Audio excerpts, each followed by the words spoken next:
Job ডেসক্রিপশনের পাশাপাশি আমাদের সবাইকে কিন্তু কন্টিনিউয়াসলি ট্রাই করে যেতে হয় লার্নিং এবং ডেভেলপমেন্টের জন্য।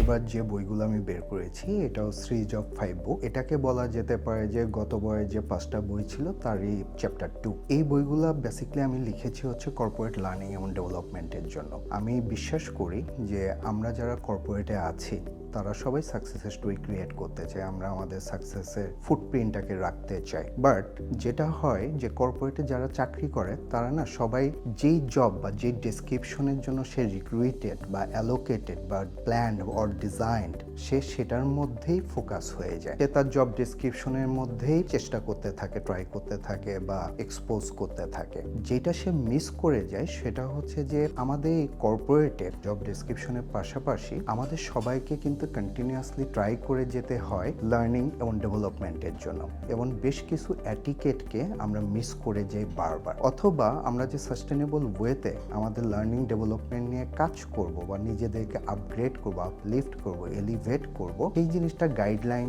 বা সেই জিনিসটা সাজেশন অ্যাডভাইসটাকে সামহাও আমরা মিস করে ফেলি।